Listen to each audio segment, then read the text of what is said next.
नमस्कार दोस्तों, मैं जनार्दन दीक्षित एक बार आपका फिर से स्वागत करता हूं हमारे YouTube channel A2 education group में। साथियों, बहुत दिनों से हमारी वीडियोज़ का जो श्रृंखला था रुका हुआ था।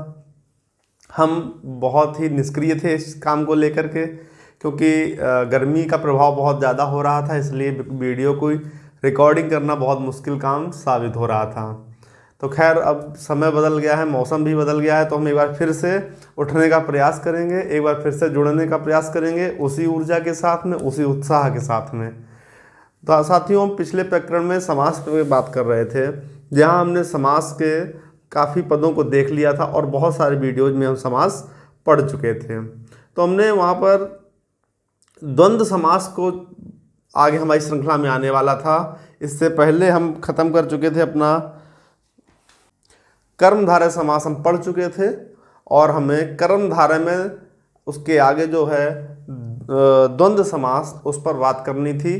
तो चलिए, आज हम इतने लंबे समय 3 से 4 महीने के समय के बाद दोबारा से इस श्रृंखला को शुरू करेंगे और आपको फिर से जोड़ने का प्रयास करेंगे। क्योंकि अब जब हम कर्मधारय समास की बात करेंगे तो कर्मधारय समास में हमने विशेषण उत्तर, विशेषण पूर्व पद अव्ययी भाव को पढ़ा था, जिसमें हमने विशेषण उत्तर और विशेषण उभय, अर्थात जिसमें दोनों पदों में विशेषण मिलेंगे आपको, और एक ऐसा उदाहरण जिसमें आपको उत्तर अर्थात उस पद के बाद में विशेषण पद मिलेगा। ये 2 भाग बचे हुए थे, लेकिन इतना लंबा समय गुजर गया है, हमने समास को एक तरह से हम रिकॉल भी नहीं कर पाएंगे। तो इसलिए हम कर्मधारय समास को एक बार फास्ट ट्रैक पे पढ़ करके, स्पीड में पढ़ के, और फिर इन 2 बचे हुए पदों को समाप्त करेंगे। तो आज हम द्वंद्व समास से शुरुआत करेंगे और ये बहुत महत्वपूर्ण समास है सामासिक प्रक्रिया में, द्वंद्व समास। इसकी कोई परिभाषाओं का तो मैंने आपसे पहले ही कहा है कि किसी भी समास को पढ़ने के लिए या किसी भी प्रकरण को पढ़ने के लिए किसी भी परिभाषा को मत याद करिए, आप उसका मूल पकड़िए, जिससे आपको परीक्षा में आसानी हो। इसमें सिर्फ एक बात का ध्यान रखना है, वो क्या है कि इस समास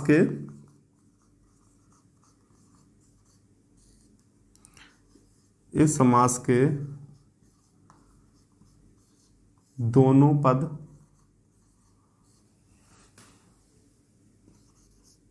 प्रधान होते हैं।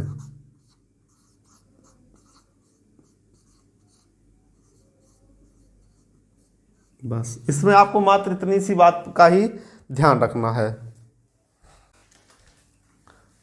जिस समास में दोनों पद प्रधान होते हैं उसे हम द्वंद्व समास कहते हैं, और द्वंद्व समास में दोनों पद प्रधान होते हैं। इस बात का प्रधान रूप से ध्यान रखना कि द्वंद्व समास में दोनों पद प्रधान होते हैं। दा 2 बार इसमें मिला है। पूरे समास प्रकरण में कोई ऐसा समास नहीं होगा जिसमें आपको 2 वर्णों की आवृत्ति एक साथ में ही मिल जाए।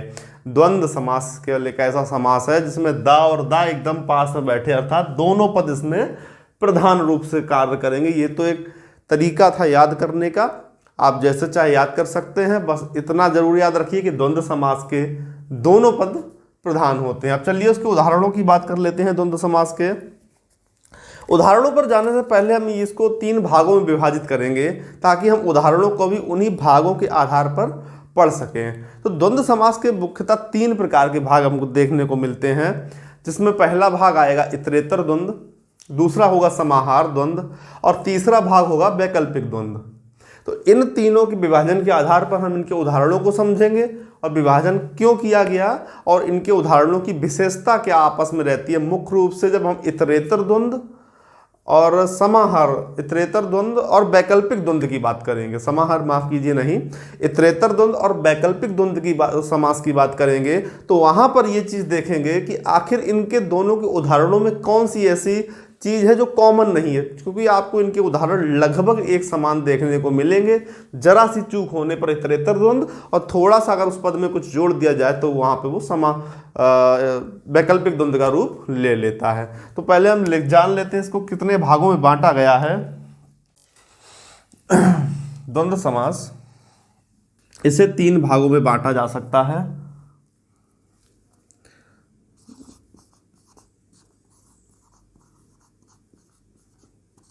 इस समास को 3 भागों में बांटा जा सकता है। इस समास को 3 भागों में बांटा जा सकता है, और वो 3 भाग कौन से होंगे? पहला का जो भाग है इतरेतर द्वंद्व,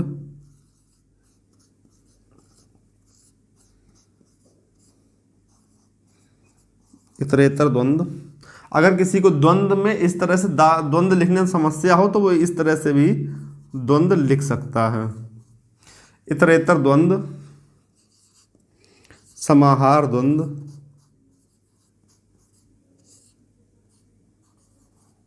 समाहार द्वंद्व, और इसका जो तीसरा भाग, तीसरा जो विभाजन है इसका, वो है वैकल्पिक द्वंद्व।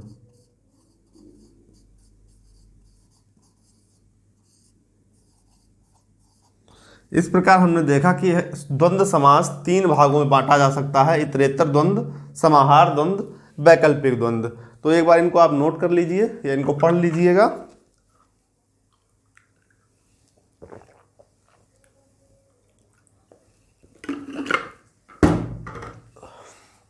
अब हम इनके एक एक प्रकार को लेकर आगे बढ़ेंगे और बहुत धीरे धीरे, बहुत आसानी और सुविधापूर्वक इसको पढ़ेंगे।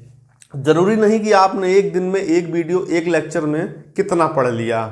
आपने जितना पढ़ा है उसमें से आपने कितना ग्रहण किया, ये जरूरी है। तो हम एक एक करके इनको आगे लेकर बढ़ेंगे। तो आज हम पहले बात करते हैं इतरेतर द्वंद्व समास की। तो इन दोनों को हटा देते हैं और पूरा बोर्ड एक बार साफ कर लेते हैं।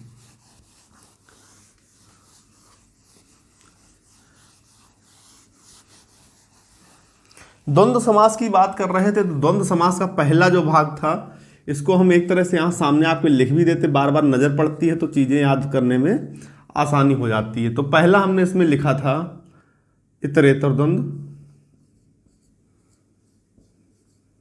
दूसरा लिखा था समाहार, और हमने तीसरा लिखा था वैकल्पिक।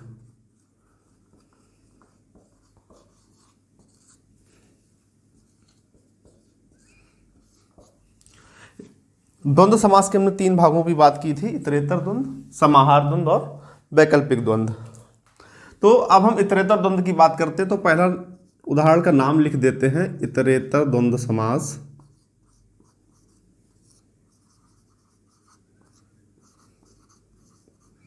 और देखते हैं उसके उदाहरणों को, आखिर इसमें कैसे उदाहरण, किस तरह के उदाहरण आपको मिलेंगे।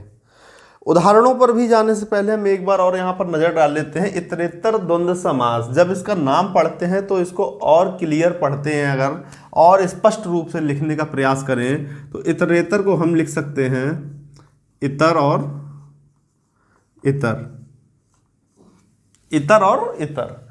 इतर का मतलब क्या होता है, आप लोगों ने बहुत सुना होगा। इतर अक्सर हम लोग दूसरे के रूप में प्रयोग करते हैं, दूसरे के अर्थ में प्रयोग करते हैं। कैसे दूसरे के अर्थ में प्रयोग करते हैं, इस बात की जानकारी आपको अगले उदाहरण से मिलेंगी। अगर हम बात करें 2 चीज़ों की, एक हमने आपके सामने रख दिया ये मार्कर प्लास्टिक का, और उसके बाद मैंने ये आपके सामने एक मोबाइल लिया। दोनों बने काहे से हैं? प्लास्टिक से। लेकिन मार्कर जो है वो मोबाइल नहीं है। मार्कर और मोबाइल दोनों में अंतर है, अर्थात ये दोनों चीज़ें कैसी हुई? इतर इतर हुई हैं। इनका दोनों अर्थ, इनका मतलब ये हुआ कि जिस चीज़ से मार्कर बना था, ठीक उन्हीं चीज़ों का प्रयोग करके मोबाइल फ़ोन बनाया गया, लेकिन दोनों एक नहीं थे, दोनों आपस में इतर इतर थे।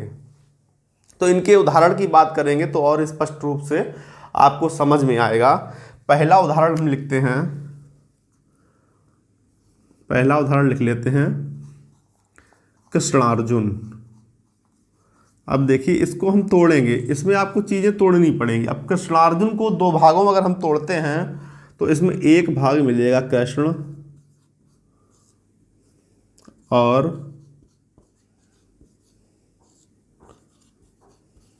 अर्जुन। कृष्णार्जुन, कृष्ण और अर्जुन। यहाँ बात बहुत गौर से सुनना और बहुत ध्यान से सुनना, क्योंकि इतरेतर द्वंद्व और वैकल्पिक द्वंद्व में कोई खासा अंतर नहीं है। जरा सी चूक होने पे आप गलत कर देंगे, कहाँ इतरेतर द्वंद्व है और कहाँ पर समाहार द्वंद्व वैकल्पिक द्वंद्व समास आपको मिलने वाला है। तो इस चीज़ को बहुत ध्यान से समझना और देखना और इस बात पर गौर करना कि मैं आपसे क्या कह रहा हूँ। कृष्णार्जुन में हमने इसको लिखा कृष्ण और अर्जुन। ठीक इसी प्रकार अगर हम राधे श्याम को तोड़ते हैं, राधे श्याम, तो इसके भी आपको दो पद मिलेंगे। एक भाग में लिख दिया राधे और श्याम। अभी हम सिर्फ इतरेतर द्वंद्व की बात करेंगे, हम आपको नहीं बताएंगे वैकल्पिक द्वंद्व के उदाहरण कैसे होते हैं। जब इतरेतर और वैकल्पिक दोनों को पढ़ लेंगे तो तुलनात्मक रूप से एक बार देखेंगे कि इनके उदाहरणों में क्या भिन्नता पाई जाती है। तो अभी सिर्फ इतरेतर द्वंद्व के समास पे ही गौर करो कि हम जो भी लिख रहे हैं वो सारे इतरेतर द्वंद्व समास के उदाहरण हैं। ठीक इसी प्रकार लिखेंगे सीताराम, सीताराम, तो सीता और राम। और मैं आपसे चाहूँगा कि आप इन उदाहरणों को भी अपने नोट्स पे, कॉपी पे, कहीं पे ज़रूर लिखें, क्योंकि परीक्षाओं में उदाहरण कहीं से नए नहीं आते हैं, सारे वही उदाहरण होते हैं, घूम फिर के बार बार आपके सामने रखे जाते हैं। सीताराम हो गया। इसी प्रकार अगला उदाहरण है माता पिता,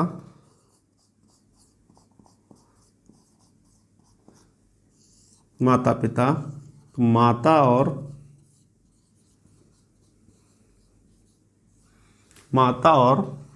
पिता, माता और पिता। धन धान्य, इसी क्रम में आगे लिखेंगे धन, धन धान्य, तो इसको हम तोड़ेंगे जब, तो धन और धान्य। इसी प्रकार अगला उदाहरण देखें इसका, भाई बहन,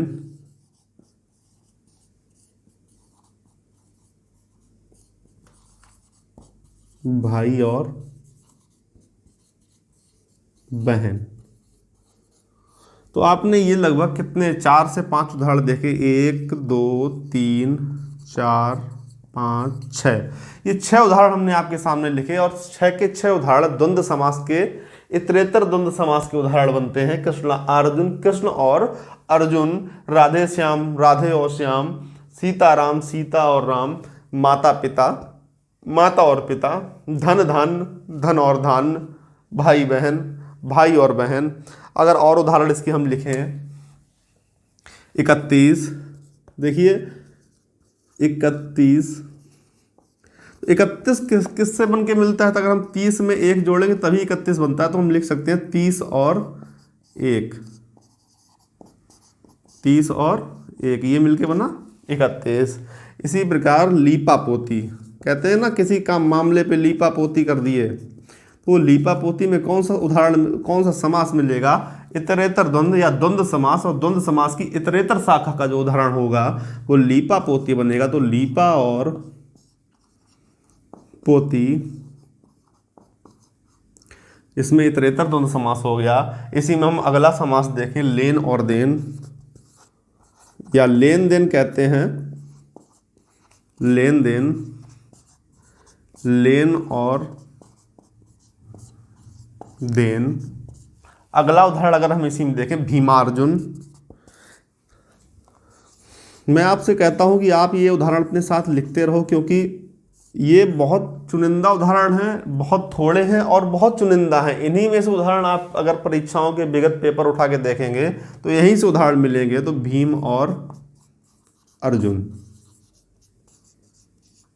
इतने ही उदाहरण लिखते हैं, बाकी उदाहरण मैं आपको प्रैक्टिस जब करवाऊंगा तब लिखवा दूंगा आगे। तो ये 10 उदाहरण हो गए हैं और 10 के 10 उदाहरण इतरेतर द्वंद्व समास के उदाहरण हैं।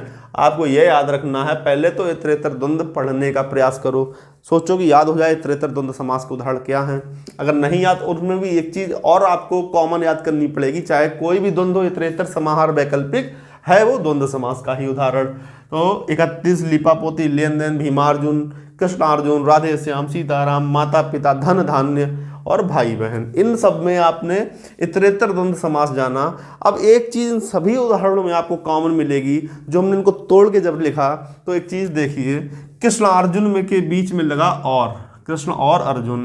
राधे श्याम के बीच में लगा राधे और श्याम। सीता राम के बीच में देखो सीता और राम। माता पिता माता और पिता, गौर करिएगा, धन धान धन और धान, सब में और मिलेगा आपको। देखिए 30 और 1, लीपा और पोती, लेन और देन, भीम और अर्जुन।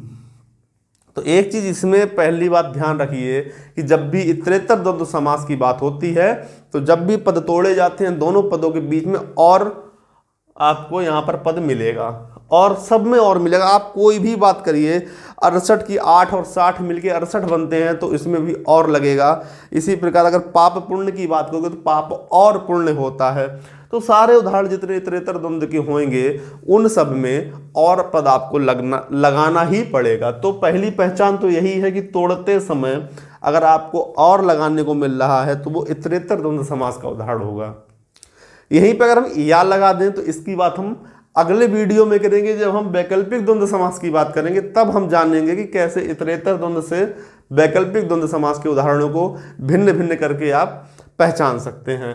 तो आज के लिए जो इतरेतर द्वंद्व समास का प्रकरण था ये आपको ध्यान रखना जरूरी है। तो हम आपको मिलेंगे अब अगले वीडियो में जहां पे हम बात करेंगे समाहार द्वंद्व की, और ये द्वंद्व समास तुलनात्मक रूप से आपको पढ़ना पड़ेगा जब हम वैकल्पिक और इतरेतर की बात करेंगे। तो ये 10 उदाहरण बहुत महत्वपूर्ण उदाहरण है समास की दृष्टि से, इनको आप नोट कर सकते हैं, इसका आप स्क्रीनशॉट भी ले सकते हैं। तो अगले वीडियो में हम बात करेंगे समाहार द्वंद्व की, थोड़ा थोड़ा पढ़ के पढ़ेंगे और बहुत अच्छे से आगे इसको लेके चलेंगे। और अब प्रयास ये रहेगा कि हमारी प्रयास नहीं, ये हमारा कमिटमेंट है कि अब हमारे वीडियोज नहीं रुकेंगे, क्योंकि गर्मी भी उस स्तर पे नहीं रह गई है, सारे संसाधन हैं, सब कुछ बहुत अच्छे से चल रहा है। और आपकी बची हुई क्लासेस भी जो शिक्षा मनोविज्ञान और मनोविज्ञान की कक्षाएं थी या हिंदी की शिक्षण शास्त्री की कक्षाएं थी वो भी रिकॉर्ड करके डाल दी जाएंगी। जो व्यक्ति जब चाहे तो उनको देख सकता है। तो हम अब आपसे मुलाकात करेंगे अपने अगले वीडियो में, तब तक के लिए हमें दीजिए इजाज़त। नमस्कार।